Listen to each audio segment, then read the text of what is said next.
What if the greatest danger of the digital age isn't deepfakes, scams, or robots taking jobs, but the motives driving everything behind the screen?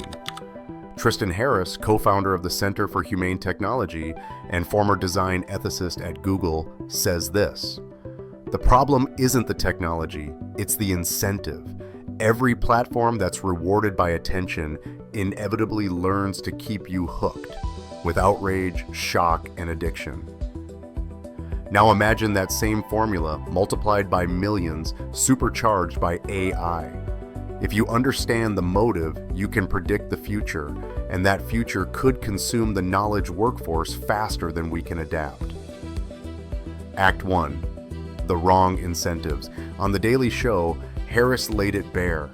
Social media broke because it optimized for eyeballs, not well-being.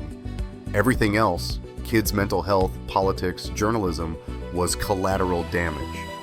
And now AI is inheriting that exact business model, only faster, smarter, and more deeply embedded in daily life. So the real question isn't, is AI good or bad? It's, what is AI being rewarded to do? When the goal is to keep users engaged, the algorithm's best move will always be to go more extreme, more emotional, more personal. We've already seen it: polarization, misinformation, and body image crises.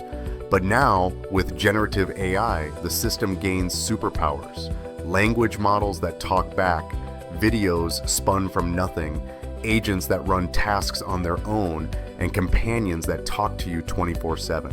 Same incentives, infinite reach.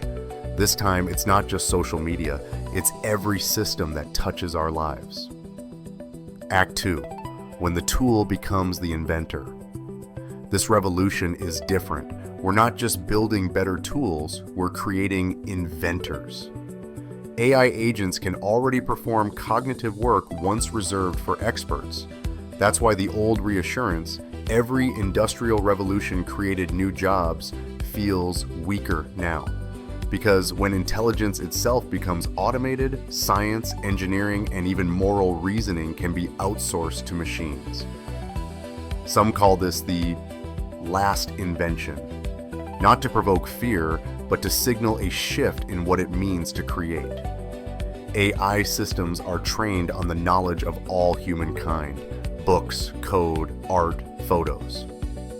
Yet the value they produce gets fenced off into the assets of a few corporations. A new kind of enclosure is forming around data, markets, and intellect itself. Economically, the money flow reverses, from millions of individual creators to a handful of data center owners and platform giants who hold the digital brains of the world. Act 3. The vanishing ladder. The first to feel the impact will be entry-level workers. Companies are already asking, why hire a junior assistant when an AI agent can work non-stop with zero benefits or fatigue? When the bottom rung disappears, the career ladder collapses. Wages begin to morph into electricity bills, land costs, substation fees, GPU rentals. Profit concentrates in compute infrastructure and cloud platforms. It's a paradox. Society becomes more productive, while individual opportunity shrinks, especially for the young trying to enter the job market. Without clear policy breaks and skill transition programs, we risk creating an entire generation standing at the gates of the workforce, with no rungs left to climb. Act 4. Intimacy as the new addiction.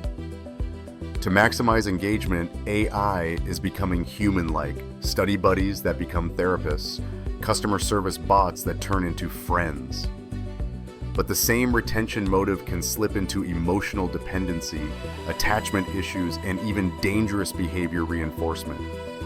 When synthetic companions begin replacing human connection, we don't just lose jobs, we lose people. We risk unraveling the very fabric of community.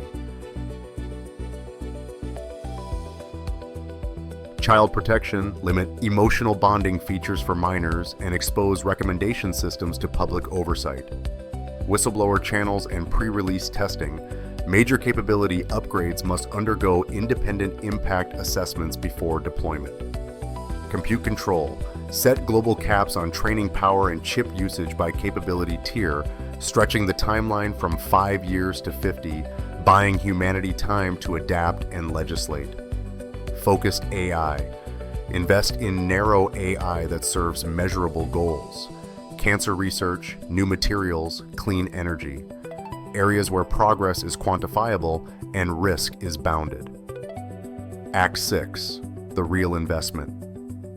If you're an investor, the near-term opportunities aren't in the smartest chatbot, but in infrastructure with real KPIs. Compute and power, stable electricity, flexible contracts, data center cooling and water systems, the physical moats of the AI era.